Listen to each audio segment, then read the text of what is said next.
एक स्टूडेंट था 11th class में आया, मतलब बिल्कुल एवरेज स्टूडेंट था, ठीक है, बिल्कुल मतलब एक बिल्कुल बोलना चाहिए पिछड़े इलाके से आया था, आदिवासी टाइप के इलाके से, तो कैटेगरी नहीं थी उसमें, जनरल था स्टूडेंट। अब बिल्कुल वो आया, टेस्ट में उसके 100-200 इस टाइप के उसके मार्क्स आते थे, ठीक है। आया, सर मैं क्या करूं, मतलब बहुत मैं पढ़ाई करना चाहता हूं। कोई उसने ऐसे नहीं बोला मुझे एम्स दिल्ली जाना है, क्लियर हो गया, मुझे यहां जाना है। आप अपने दिमाग से सबसे पहले ये हटाओ। आप बड़ा करने का सोचते हो ना तो कबाड़ा होता है, क्लियर हो गया। अच्छा करने का सोचो, बड़ा अपने आप होगा। आप बड़ा करने का सोचते हो ना तो कबाड़ा होता है, अच्छा करने का सोचो, बड़ा अपने आप होगा। बात समझ में आ रही? कभी बड़ा नहीं, हमेशा अच्छा करने की कोशिश करो, बड़ा वो अपने आप बन जाएगा, क्लियर हो गया। बड़ी सोच रखो, बिल्कुल नहीं रखना, छोटी सोच रखो। हमको आज के दिन के अलावा हमको मतलब नहीं है, आज सुबह हमने क्या पढ़ा इसके अलावा हमको दूसरी चीज से मतलब नहीं है। बिल्कुल सिंपल सा है, सुबह उठो, सुबह उठो। मैं वही चीज बता रहा हूं जो मैंने उसको बताई थी, बता दूं क्या? जल्दी से मुझे बताओ। चलो पहले उस स्टूडेंट के बारे में बता देता हूं। 2 साल उसने पढ़ाई करी, 12th के साथ में एम्स में पहुंच गया। अब आप मुझे बताओ जरा, बता दूं उसको जो बताया था कि ना बताऊं? पहले चला दो तीर, उसके बाद बताऊंगा, ऐसे कैसे बताऊंगा? क्लियर हो गया?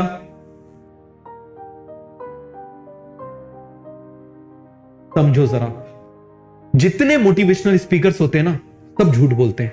बड़ी सोच रखो, बड़ा सोचो। समझ में आ गया? ये सब गलत बात है। रियल लाइफ में आप मुझे बताओ, आज तक किसी मोटिवेशन का असर 1 घंटे से ज्यादा हुआ है क्या? नहीं हुआ। इंटरनल मोटिवेशन वर्क करता है, एक्सटर्नल मोटिवेशन वर्क करता ही नहीं है। बात समझ में आ रही है? मैं एक सिंपल सा आपको तरीका बताता हूं। सुबह उठते हो, मैं उसी स्टूडेंट का बता रहा हूं, 200 नंबर आए थे उसके टेस्ट में, क्लियर हो गया। 200 नंबर आए थे और फिर भी वो एम्स में पहुंचा था 12th के साथ में। मैं उस स्टूडेंट का बता रहा हूं। मैंने उससे बोला सब भूल जाओ, अभी कितने क्वेश्चन कर पाते हो पर डे? बोले सर फिजिक्स में 8 क्वेश्चन कर पाता हूं, दिन भर बैठे रहता हूं, 8 क्वेश्चन कर पाता हूं। केमिस्ट्री में कितने क्वेश्चन कर पाते हो? सर 20-25 क्वेश्चन कर लेता हूं। ऐसे बोला सर 20-25 क्वेश्चन कर लेता हूं। बायो में? बोले सर बायो में तो आपने मना किया हुआ है, कोई क्वेश्चन करना नहीं है, बस नोट्स लिखने में टाइम लग जाता है। मैंने कहा बढ़िया। रोज सुबह उठोगे, रोज सुबह उठो, तुम्हारे पास एक डायरी होना चाहिए, छोटी डायरी। उठते से ही उस डायरी में तुम लिखोगे आज मुझे फिजिक्स में इतने क्वेश्चंस करने हैं। यदि तुम 10 कर रहे हो ना तो 8 कर रहे हो ना तो 8 से ही शुरू करो। रोज लिखो मुझे 8 इस चैप्टर के, जैसे मान लो 1D है, 1D के मुझे 8 क्वेश्चन करने हैं, बस। बात समझ में आ गया? कोई एक बुक उठाओ, 10 बुक मत उठाओ, कोई भी एक बुक उठा लो जो ठीक लग रही है, जो आपके सर बोल रहे हैं उसको 5 बार कर डालो। मैं 8 क्वेश्चन करूंगा। केमिस्ट्री में 20 करते हो, 20 करूंगा। बायो में मैं इतना पढ़ूंगा, मैं इतना पढ़ूंगा। सुबह उठ के उसको लिख लो, टुडेज टारगेट, टुडेज गोल।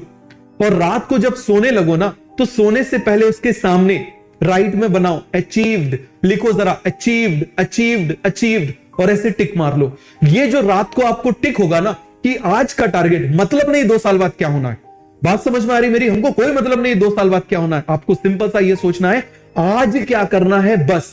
ये आपको क्या करेगा? आपको एक लाइन में रखेगा, अलाइन रखेगा, आपको मोटिवेट करेगा। आप इसको बनाओगे, ये आपको बना देगा। याद रखना, सुबह उठो, उसको बनाओ, उसको रात को जो आप उसमें एक अचीव्ड लिखोगे ना, जो टिक लिखोगे, जो टिक कर दिया, अचीव कर दिया, ये आपको खुशी देगा। और जब खुश होके सोओगे ना, आपको मतलब नहीं है, किसी दूसरे से रेस मत करो, किसी दूसरे से बिल्कुल रेस मत करो, खुद से रेस करो। बात समझ में आ रहा है? खुद से रेस करो। मैं आपको अपनी लाइफ की स्टोरी बताता हूं। 11th क्लास में मैं था, तो हम लोग बोर्डिंग स्कूल में खेलते थे, बोर्डिंग स्कूल में रहते थे, तो जनरली सभी खेलते ही हैं। समझ में आ गया? बोर्डिंग स्कूल में खेलने का भी टाइम फिक्स रहता है, तो खेलना ही होता है। तो अब क्या हुआ कि खेलते खेलते 11th क्लास में मैंने 5 किलोमीटर की एक रेस होती है, उसमें मैंने पार्टिसिपेट किया। खेलते खेलते स्टेट लेवल पे पहुंच गया। अब जब स्टेट लेवल पे पहुंच गया तो वहां पर क्या हुआ कि वहां पर कौन कौन से आए? हरियाणा के, ठीक है, हरियाणा से तो हम गए थे, पंजाब, दिल्ली, हिमाचल और जम्मू कश्मीर, 5 स्टेट से लोग आए हुए थे। मैं वही बता रहा हूं जो तुमको, जो उसको बताया था, कोई अलग चीज नहीं बता रहा। 5 स्टेट से लोग आए हुए थे, ठीक है। और उसमें लास्ट ईयर का नेशनल रिकॉर्ड होल्डर आया हुआ था, जो 5 किलोमीटर की रेस में जिसका रिकॉर्ड था कुछ 15 मिनट ऐसे 30 सेकंड जिसका रिकॉर्ड था, ठीक है भैया। रात के टाइम में फंक्शन होते हैं, सब जगह हल्ला मचा हुआ है, अरे नेशनल रिकॉर्ड होल्डर आया हुआ है, नेशनल रिकॉर्ड होल्डर आया हुआ है। हम लोग सब डर गए। समझ में आ गया? हर स्टेट से 5-5 लोग आते, क्रॉस कंट्री एक स्पेशल इवेंट होता है, तो उसमें हर स्टेट से 5-5 लोग आते थे। अब जैसे सुबह के टाइम में क्या हुआ, सब लोग खड़े हुए, 5 स्टेट के 25 लोग, और उसने बोला competitors on your mark get set go. जैसे गो बोला, वो जो नेशनल रिकॉर्ड होल्डर था वो तेज भागा, ठीक है, अच्छी तेज भागा। मैं आपको लिटरली बता रहा हूं, मेरी आंख बंद हो गई थी, मेरी आंख बंद हो गई थी लिटरली, कि मैंने कहा यार गए, हार गए, समझ में आ गया, बिल्कुल हार गए, ठीक है। और उसको देख के समझना जरा, उसको देख के बाकी जो 20 लोग थे, 20-22 लोग थे, वो भी उसी स्पीड में दौड़े। वो नेशनल रिकॉर्ड होल्डर था, वो तेज दौड़ा और उसकी वजह से बाकी लोग भी उसको देख के पीछे दौड़े। मेरी आंख बंद हो गई थोड़ी देर के लिए। मैंने कहा यार अपन तो गए, अपने बस का नहीं है इतनी तेज दौड़ना, ठीक है, क्या करें। तो मैं सोचा कि यार सब मैंने देखा मेरे आगे कम से कम 500 मीटर आगे सब निकल गए। मैंने कहा क्या करूं, बैठ जाऊं क्या साइड में। मैंने कहा यार बैठ जाएंगे तो बेइज्जती होगी कि रेस भी पूरी नहीं कर पाए। तो मेरे दिमाग में एक थॉट्स आया, just finish the race, race को फिनिश करो। तो मैं मजे से, समझना, बिल्कुल मजे से, अपना आराम से, अपनी स्पीड से दौड़ने लगा, अपनी स्पीड से, आराम से मैं क्या करने लगा, दौड़ने लगा। मैंने क्या देखा, 2 किलोमीटर बाद जो नेशनल रिकॉर्ड होल्डर था ना, वो साइड में बैठा हुआ था, डिस्क्वालीफाई हो गया, और उसके चक्कर में 15 और डिस्क्वालीफाई हो गए। जो वो एक डिस्क्वालीफाई हुआ था ना, उसके चक्कर में 15 और डिस्क्वालीफाई हो गए। समझ में आ रहा है। तो अब मुझे थोड़ी सी एनर्जी मिली, यार अपन जैसे दौड़ रहे थे वैसा ही करना है, समझ में आ गया, वैसे ही करना है। तो मैं दौड़ता रहा, अपनी स्पीड से मैं दौड़ता रहा, और मुझे खुशी मिल गई, समझ में आ गया, और रेस फिनिश हुई और मैं फर्स्ट आया। ये इंसिडेंट मेरी खुद की लाइफ का है। ऐसे इंसिडेंट आपकी लाइफ के भी बहुत होंगे, बट वो बाद में जाके ध्यान आते। इस इंसिडेंट ने मुझे एक चीज बस सिखाई, कभी दूसरे से कंपटीशन मत करो, खुद से कंपटीशन करो। मैं कल जैसा था ना, उससे आज मैं बेटर करूंगा। मान लो बैकलॉग में एक चैप्टर पढ़ाया था ना, तो उससे अच्छा आपके उसमें पढ़ाने की कोशिश करूंगा, इससे अच्छा पढ़ाने की कोशिश करूंगा। किसमें आगे, मान लो यकीन में आना है या पाठशाला में आना है, मुझे बाकी किसी से मतलब नहीं है। मैंने उसको केवल इतनी सिंपल सी बात बोली, मैंने बोला बिल्कुल मत देखो किसी के 600 नंबर आ रहे हैं, भूल जाओ।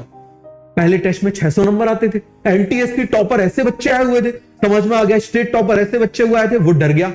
और हुआ क्या, धीरे धीरे ये जो बड़े टॉपर थे ना, ये सब धीरे धीरे छटते गए। और जब 12th हुआ तो पता चला वो एम्स में सिलेक्ट हुआ, समझ में आ गया। और जितने टॉपर थे, पता चले बड़े बड़े बल्लम बनते थे, 400 नंबर पर निपट गए। क्यों, कैट रेस में लगे हुए थे। तो इसीलिए खुद के लिए टारगेट बनाओ, दूसरे से कंपेयर करो ही मत। बात समझ में आ गया। You do not have to compare yourself with anyone in the world. बात समझ में आ गया। केवल खुद से कंपीट करो। कल 8 क्वेश्चन करे थे तो आज 9 करूंगा, कल 9 किए थे तो आज 10 करूंगा। बात समझ में आ गया। 10 से ज्यादा नहीं हो पा रहे तो एक हफ्ते तक 10 करूंगा। 10 करते जाओगे अपने आप 11 पे पहुंच जाओगे, 11 करते जाओगे अपने आप 12 पे पहुंच जाओगे। पता भी नहीं चलेगा कब सिलेक्ट हो जाओगे। वो बोला सर मुझे तो पता ही नहीं चला मैं कब सिलेक्ट हो गया।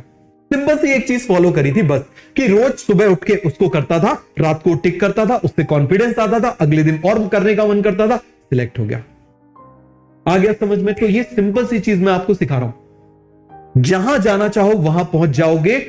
फोकस आज पे करो। हमको मतलब नहीं है 2 साल बाद क्या होना है, आज पे, बस आज आपका टारगेट होना चाहिए। ये आपको अलाइन रखेगा, ये आपको भटकने नहीं देगा, ये आपको सेल्फ मोटिवेटेड रखेगा। चलो बहुत हो गई मोटिवेटेड वाली बात, चलो आगे बढ़ते हैं।